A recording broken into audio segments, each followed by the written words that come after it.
So my name is Jennifer Longton. I'm a mental health related criminal defense attorney. That means that I practice at the intersection of mental health and criminal defense. So I work on cases that might involve insanity or competency. I help people litigate the process to get out of the state hospital once they've been committed there as a result of an insanity plea. I help people negotiate cases where mental health or traumatic brain injury is involved and get treatment instead of incarceration. And then the other thing I really like doing is I help family members. So let's say there's a defendant in a case who's represented by the public defender's office, and that individual's family members want to figure out a way to help, but they maybe can't afford a full-time attorney, or they're not really in a position to get involved in the case, but they want the court to know that it is a mental health case. I help them get the information to the right person, who's the public defender, instead of getting it to the district attorney, which can be really bad for someone's case. So I do some family assistance and really just advise everyone involved and how to get through the system when you have mental health concerns in mind. You know, sitting here in front of our Rebuild Your Mind cameras, again, I'm Mark Hill Taylor, the communication director, ex-suicidal inmate, facing life 4 years ago. CA Shively come down, saved my life, restored me back to health, at least put me on the right path.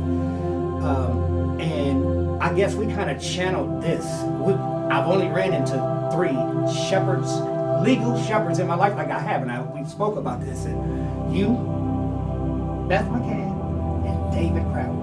And ABO's advocacy have been up against 4 to 5 attorneys in the last year, and no one has had the care that you show around these individuals with these injuries. You know what I mean? I think there are a lot more defense attorneys out there than that do what I do and really are very client-centered. I think that there are a lot of amazing, especially ex-public defenders in our state that have private practices and work to help people. But mental health is really a very specific area of the law, and it takes a lot of understanding of the medical issues surrounding mental health and brain injury and how they play into the criminal justice system. It also takes a completely different kind of practice. Let's say I'm representing you in an aggravated robbery, all right, and there's no mental health issues involved. I'm probably not going to want to talk to the district attorney about anything. I, might be really pushing the case towards trial because I might feel that your best option is going to be in front of a jury. And we may be really focusing more on legal issues or evidentiary issues when we're litigating the case. Now let's take the same case and it's aggravated robbery, but let's bring it a little closer to home for you. So now we're talking traumatic brain injury, mental health issues, and a history of a lot of felony behavior. Well, now trial's probably not going to help. Usually when mental health issues come into play, juries are not where you want to be because they still have a lot of stigma around mental health, and as a country we don't like to forgive things because of brain injuries and mental health concerns. So that's the main difference. So now that my trajectory is I want to get you the best deal I can get you, it's a totally different ballgame. Now we look through your medical history, we look through the social science, we look through your family and the interviews we can get with people who care about you, and we tell your story to the district attorney and make you not a case number, but an actual human being. And we also explain what mental health is to the DA and kind of the science behind whatever's impacting your brain. And that is because not everybody knows this stuff, and that's fair. I don't expect every line deputy in Denver County to understand the, risk factors and symptoms of schizophrenia. Where were you at 24 years ago when I caught this case? Really? I'm like, oh my God. But because the reason I say that is they just continued to try, like you. This was a very different field 25 You years threw a ago. lifeline. It was totally different. Do you know who Kim Gorgans is? Do you know Professor Kim Gorgans is? That name sounds really. Is she a professor at DU? Yeah. Yep. Yeah. So she's one of our key supporters.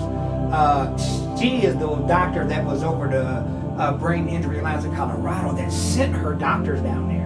So we spoke at one of her doctor's classes last year, me and him, and invited back to go speak to like 40 doctors. But you say there's a lot out there, but me coming from this side, I've been practicing law for years. I sat in No, I legal get it. libraries, and so I never even knew I had these issues up until 4 years ago when this new crime committed, and it was David Crown. Well, look, there's a lot of stigma surrounding mental health and brain injury. Let's get to the Well, core look, of why if did you you look- go mental health? and why did trauma? Yes, let's get to the core. Why? Oh, it's kind of a real circuitous route. I have a background in genocide studies and a background before that in theater direction, and then I went to law school to study international law, and then I became a public defender. So it all kind of went its own ways. But my best friend has some pretty serious struggles, or has had in the past serious struggles with bipolar disorder, and I have my own mental health issues. I have severe depression and then anxiety disorder, and so I just kind of fell into it. And part of it was when I was a public defender, they were my favorite cases, and I really enjoyed working with people who had mental health concerns. Wow. I think Don't hear that. it takes a really, it takes a Don't. very specific personality to enjoy that, because it's hard to deal with someone who is sometimes in an altered reality or has, hormonal imbalances that are creating aggression. But I really enjoy communication, and I find that I can communicate with people in a lot of different states, and that is very helpful for this type of work. That's kind of like this coming from a therapeutic for the last 4 years background. Myself, from Dr. Nina Menegauer, Brad McMillan, Professor Kim Gorgans, these guys surrounded Jared Amy, Men's Mental Health Transition Unit, now Jay Longton, supporting Rebuild Your Mind, but coming from a therapeutic understanding. Like you say, it sounds like that's therapeutic for you to talk to people, to be able to give, to be able to maybe wrap your Yeah. wings, your judicial wings or your mental health wings, because if you go to where I just left prison and you talk to a bunch of inmates about this, it'll change their life. If we both go together and say, hey, look, you guys are 47 years old with brains and minds of 10 years old, and you've been operating like this for years, so this is a frozen psychological state of dependency where you are frozen to depend on what you depended on at 10, 11, 12 to deal with your problems at 47. Stuck in time, physiologically, neurologically, psychologically, and it's crazy. So for you to say, I understand, in my own self, want to make sure you get treatment and not more trauma by incarceration. That says a lot to Rebuild Your Mind cameras. It says a lot to ABO's advocacy. And now I want to ask this. Prefrontal cortex damage. Hey, Please. I actually have my own. Please. So it'll be 3 years this December. My husband and I were skating up on Keystone Lake, and he tripped in a crack in the ice and hit me, and I fell straight on my head on the ice. And I got a counter coup concussion. And so I couldn't read or be in a lighted room for 3 months. I had to take about a 6 months leave of absence from practicing law. Brain injuries are incredibly real. They change your personality. There are things about my personality post-concussion that are different. I used to be more of an extrovert, and now I am definitely more of an introvert. It switched. Right. And for me, Maybe I was little balanced around. changes. It was little changes. But if you have multiple brain injuries, and I was seen by the best doctors, and I took time off from work, and I gave my brain, months to rest and rehabilitate, because my whole gig's my brain, and if it doesn't work, I don't know what I'm gonna do. And so I understand. I took the time for that. But if you're in a situation where you can't,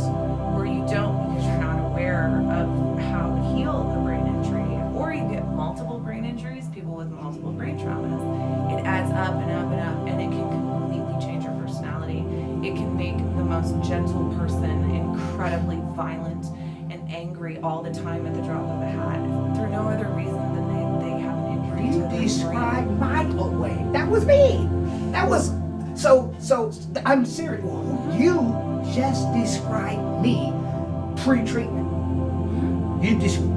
That's why I served so much time. It wasn't so much why I served so much time.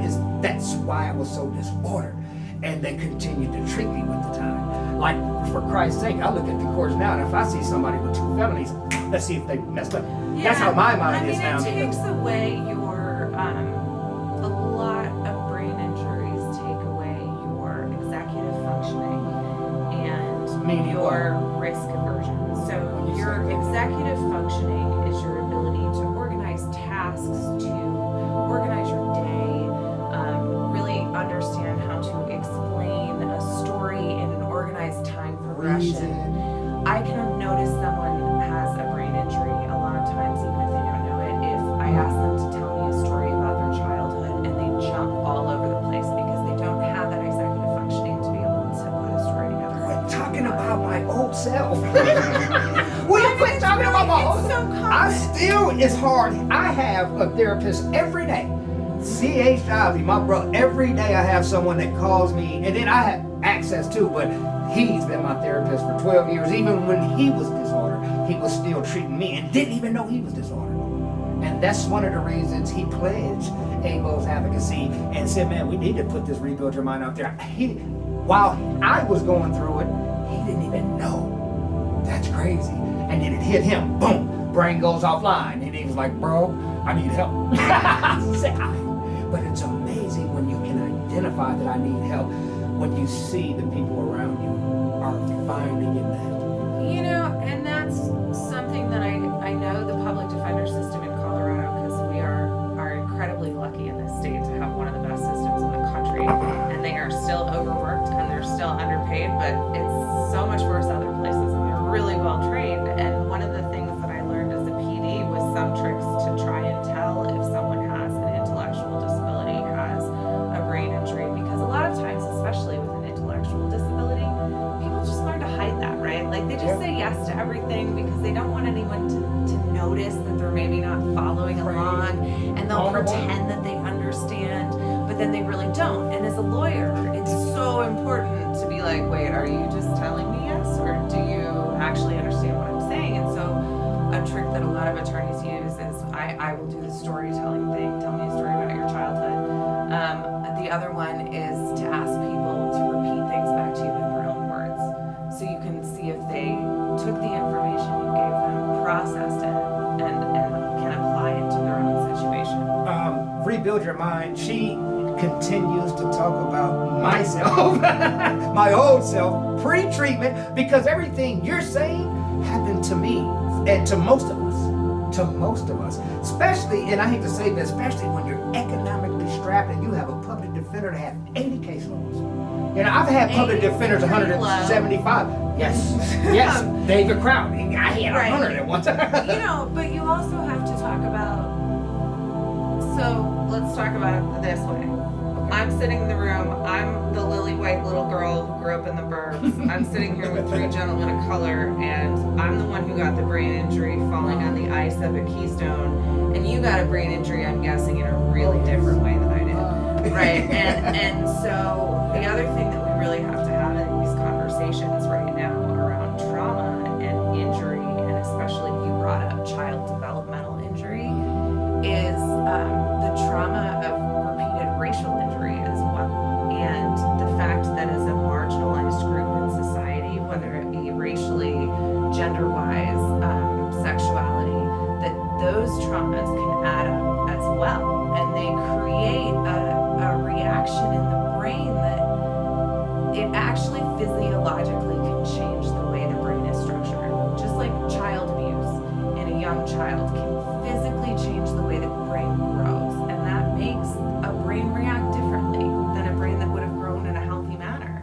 And so as we're kind of going through this time right now where we're really reevaluating our society and how we treat people in our justice system, we have to look at that kind of stuff too, and go upstream and figure out how we can take the kids right now Wow. and make sure that Wow. we get rid of all this trauma so Wow. it doesn't happen to them. Wow, prevention. That's what, we Yeah. work with the Fraternal Order of Police, Deputy Jackson. He has been an angel to us every week. Oh my God, ABO's marketing of Just Rebuild Your Mind has really reached a lot of influencers.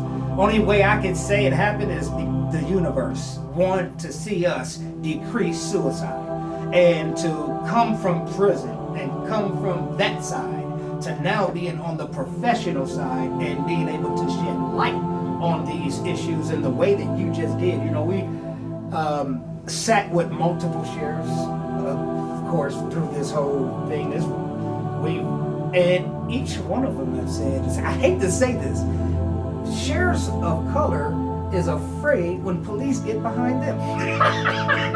I'm serious, and it blew my mind when I heard it. I said, are you serious? He said, man, when I come out of this uniform, I'm still afraid.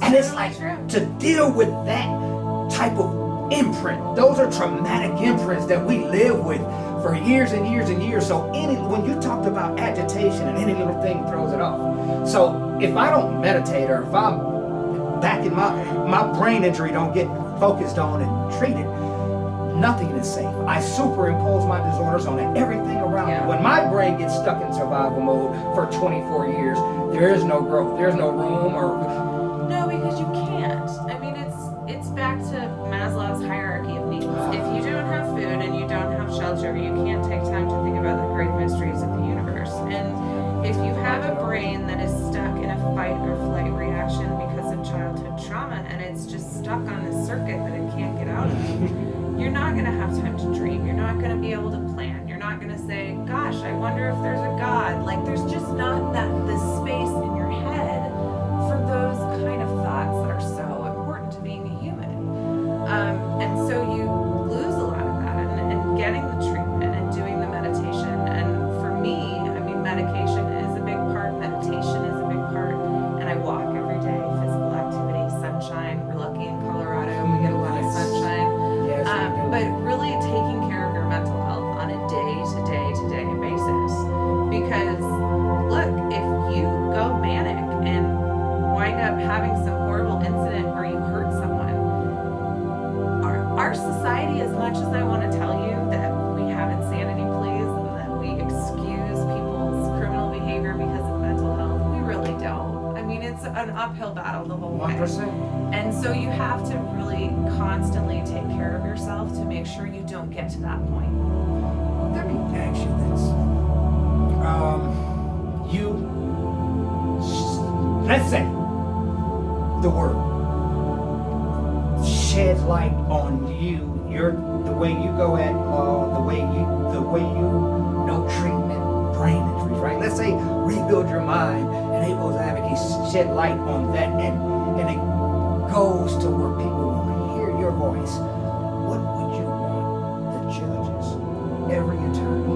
I mean, you've been in front of the Supreme Court. I've seen your research. I've seen the work that you do. It touches my heart. I'm striving to, like I told Kim Gorgons, I'm striving to get some Nobel Peace Prizes with you guys, me and Corey and Damien, because the work that you're doing is amazing when you have people that come from disorder, like myself, but being disordered. So that's kind of what being the shepherd, looking down on this system. What would you do different now to educate the judges, to educate them? What could we do as a team? Let me say that. Let me give you two answers. If I could change one thing in the court system that would revolutionize mental health, it would be pre-trial or pre-charging diversion programs. So what that means is the police arrest you. They realize through some screening mechanism while they're booking you, before charges have been filed, that you have mental health concerns. And they say, okay, we're going to take you over here. There's a great program in Miami-Dade County that does this.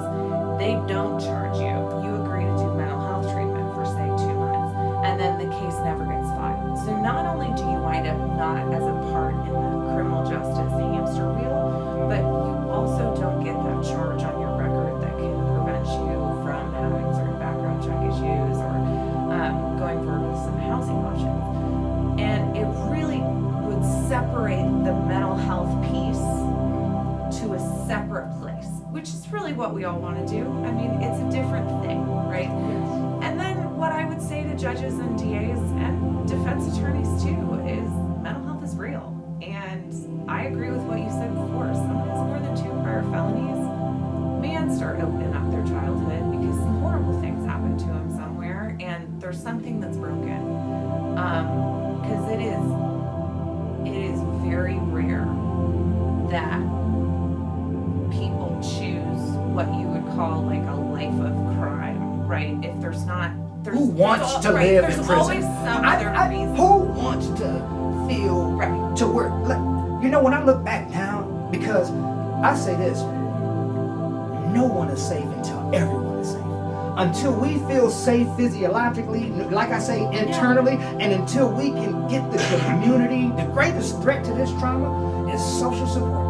The greatest threat to it. And I only know that because I've had a lot of social support around me, and it brought that nasty neurological and psychological cancer out of me. Thank you to Nina Menegau. Right. So that is, I mean, did you guys hear that, Reba? Did you hear what she said? Well, I Did think you it's guys hear what she said? to go what you said about African American police officers still feeling nervous when a Yeah. cop is behind. Right, that's cognitive dissonance. And how do we take people of color and the police and start to build bridges? But also with the whole defund the police movement, I think that's been just misunderstood, because it's not saying get rid of the police.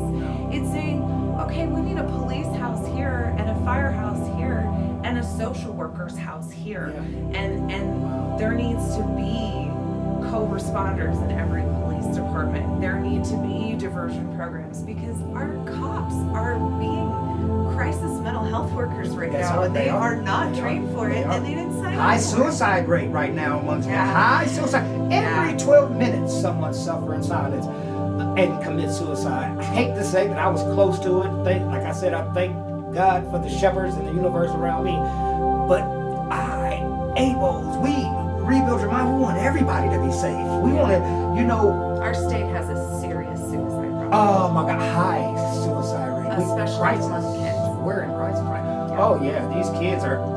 3 weeks ago, I was in front of King Soopers.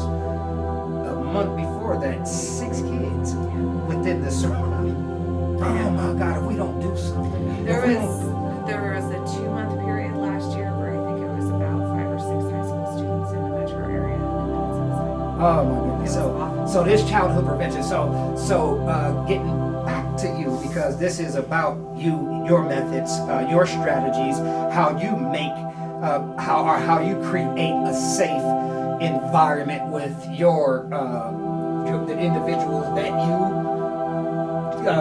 comfort and that you're over. So to do that is important for everybody to understand, and every lawyer, because the first thing I like to do is, if I talk to someone, is sit there for a second and just breathe. Because when you're in that state, talking to a lawyer, facing life, and it, not only that, just the act of in being in police custody creates, especially when you're already disordered. So the fear, oh my God. So now I'm facing life. So being on that side, I see the first thing he did to me, David Kraut, was say, just breathe for a second. When he looked in my file and said, you're facing life, he said, just breathe, and asked me how it happened. And I broke down. I didn't know. I did not know.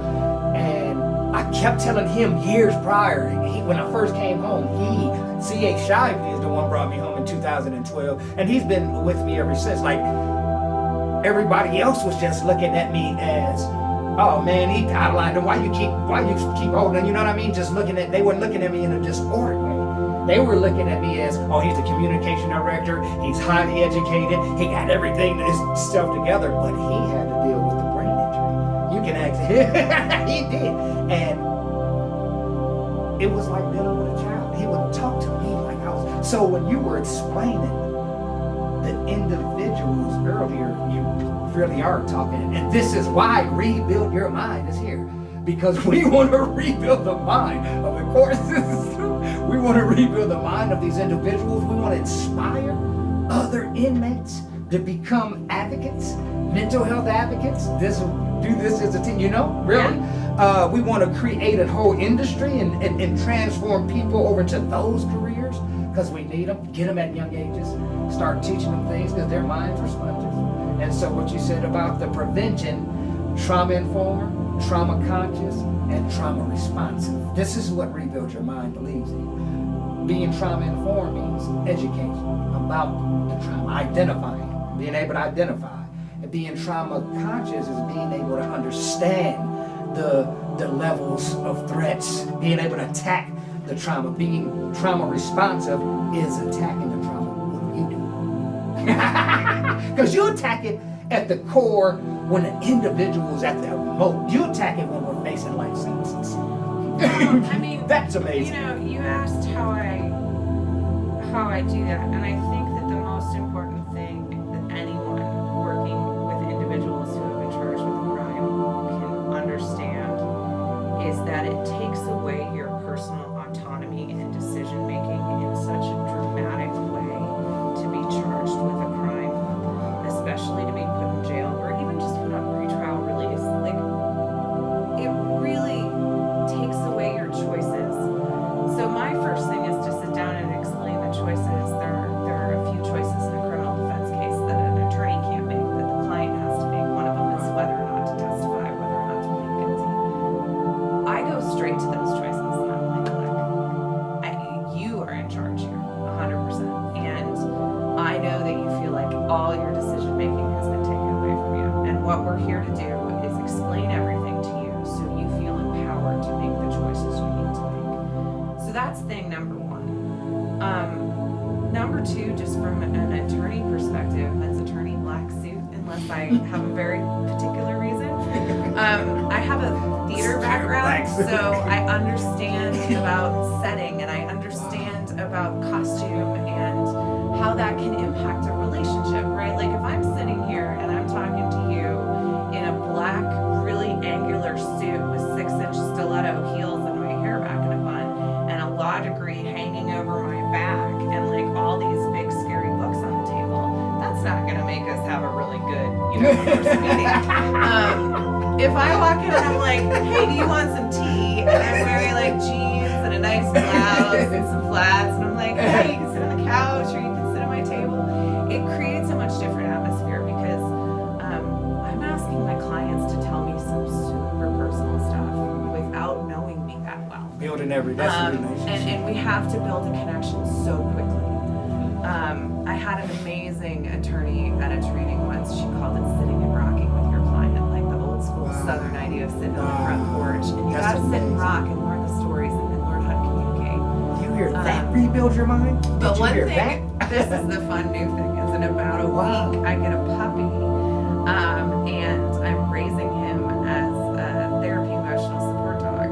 So now when me and my paralegals sit down with clients and are like, hey, I want to discuss all that child sexual trauma you went through, we can now say, here's this puppy.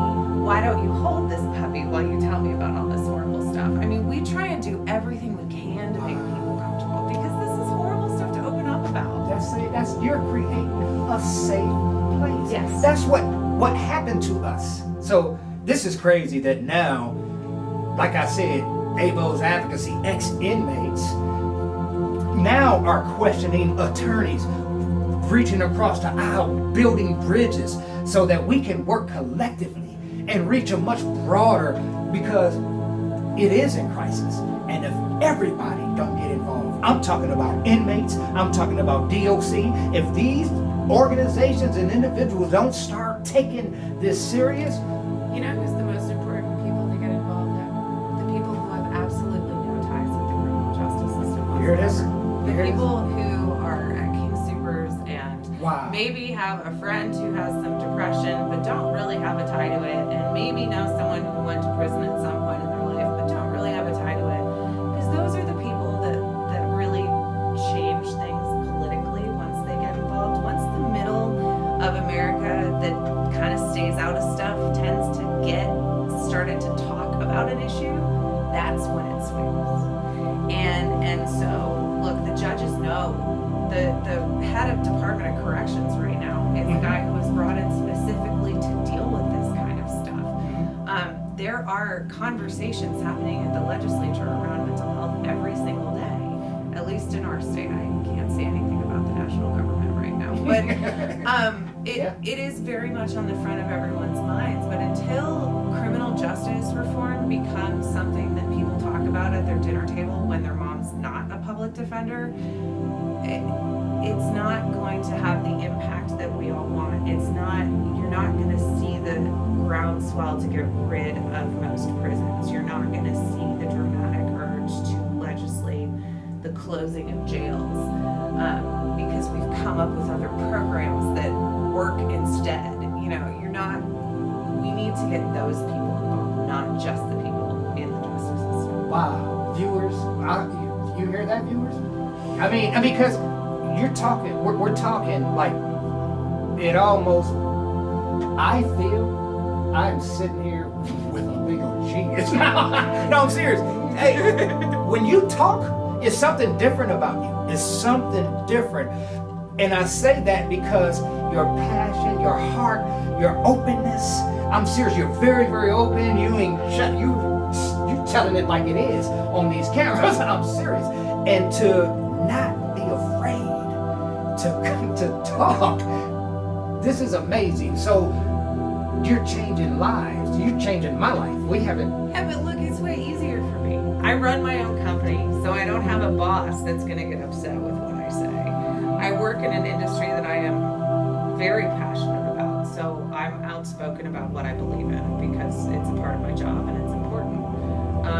Also, I come from a pretty nice background, so I've never been pushed down. Flint, Michigan, my place. Yeah, right?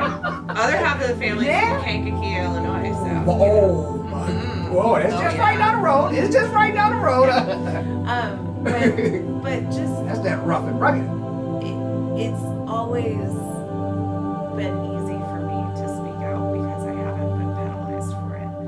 And I think it's important to realize that there are a lot of people who would like to speak out about these issues, but because of stigma and jobs and family relationships and society in general are just terrified of it. Yeah, we have a lot of work. That's what the challenge is for. That's what the challenge is for. We're sitting in the.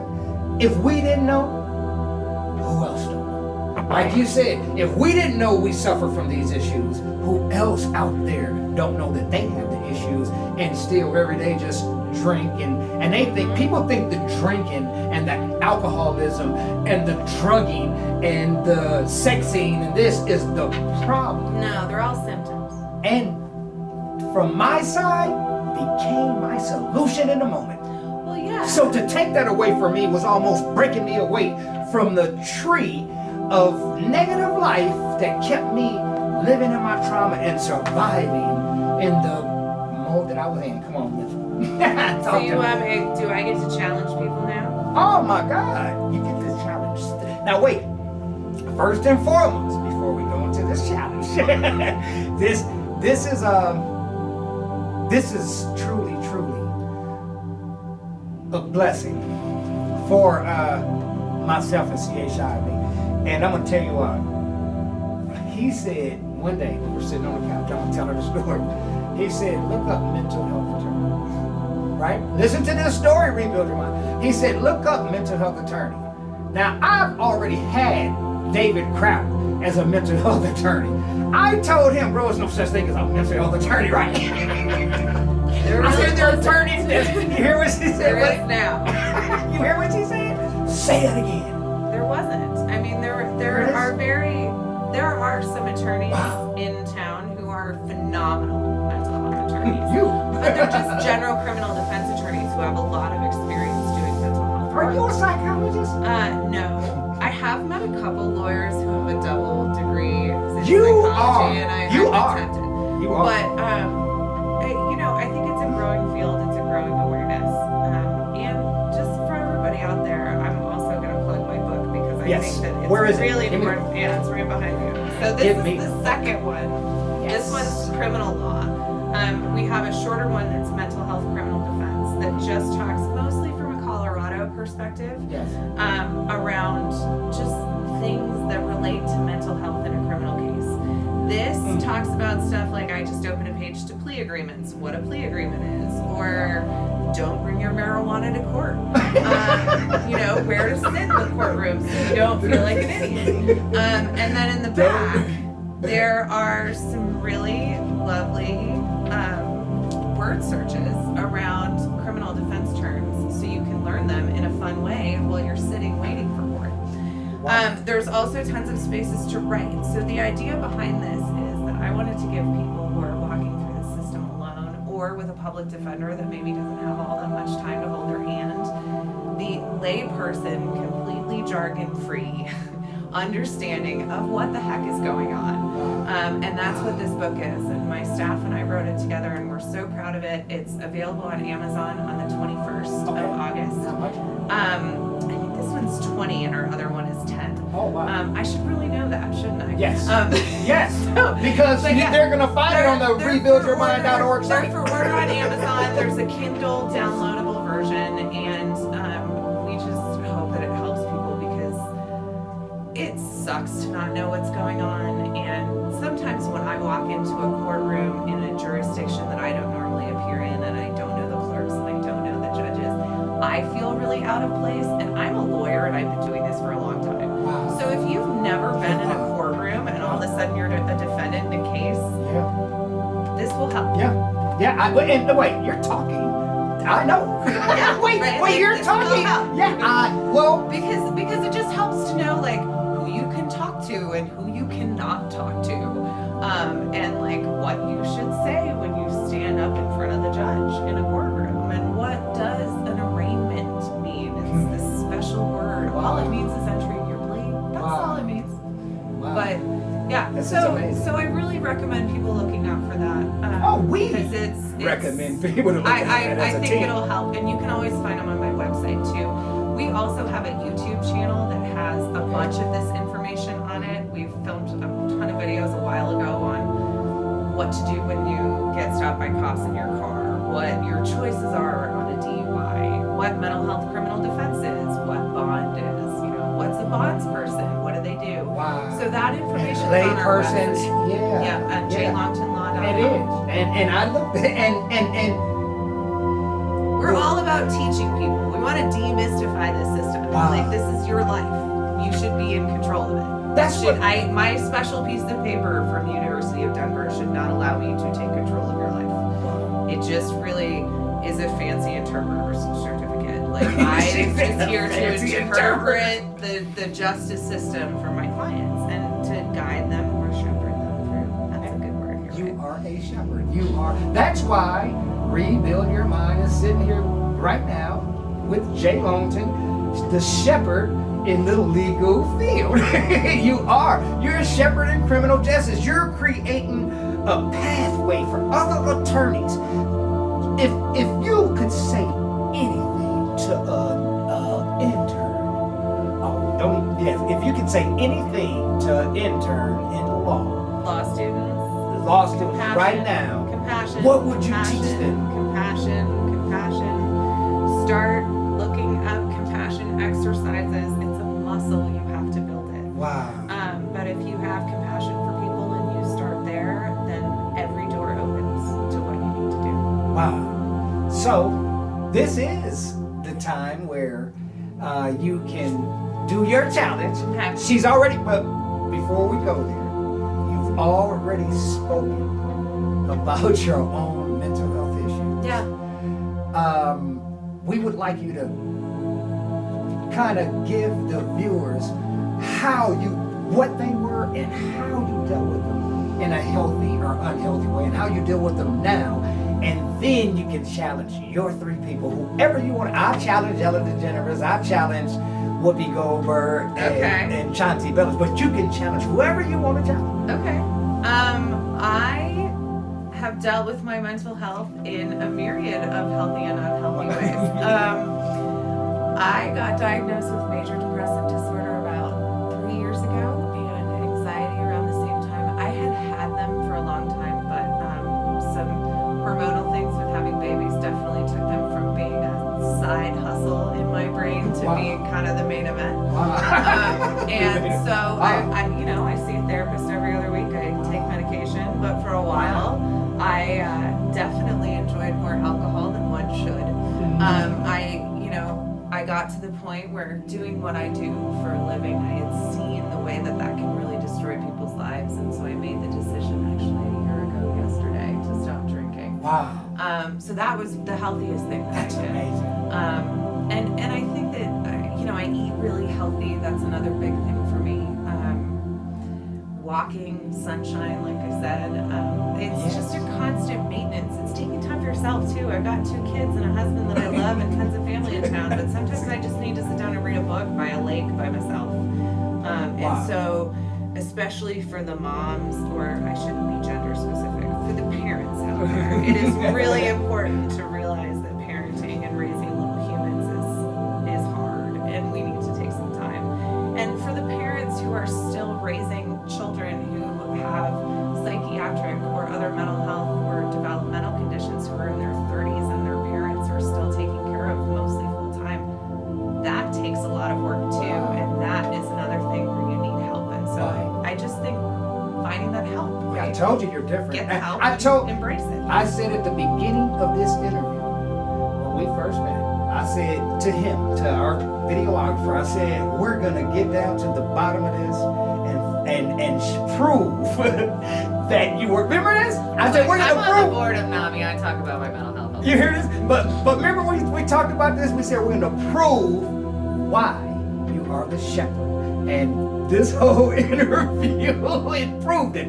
ABO's marketing advocacy, rebuild your mind, challenge whoever you want to challenge, and when you challenge Okay. him, I'm going to challenge There Vincent you go. Achany, the director of Mental Health Colorado, who's a good friend of mine. And I am going to challenge Lindsey Vaughn because she just moved out of Vail, Colorado, and we all are going to miss her. And she's got more mental fortitude than anyone I've ever studied in my life. wow. And I'm kind of in love with her. And then for my third one, I'm going to challenge Senator Rhonda Fields because she is a leader in mental health, and she also, although we may not always agree, has done some really amazing stuff in criminal justice reform, and I think she would have some interesting things to say about You guys hear that? Rebuild your mind. You guys hear that, viewers? You are here. Jennifer Longton Law, Mark Hill Taylor, ABO's Advocacy, C.A. Shively. Rebuild your mind. We are rebuilding the mind one body at a time, aren't we? We are. And this was an amazing interview. It was. this. Hey, thank you so much. It was fun. You will be able to soon find your books on rebuildyourmind.org, our website. We want to thank you tremendously for the work that you're doing. And we want to make sure that from this moment on, it's not the work that you're doing, it's the work that we're doing. Okay, As I'm a excited. team, on camera, You we guys are are doing working great as a stuff. team right now to help transform the criminal justice system and transform our communities and turn them into the safest communities. And the only way we can do that is as a team. You know, I thank you. Thank you so much. This has been great. Yes, and you are amazing. You are the shepherd that Rebuild Your Mind was looking for. The legal and mental health shepherd. Thank you. Dr. Kim Gorgeous, everybody want to thank Nina Menagawa, MTU, everybody that helped with this. We appreciate you.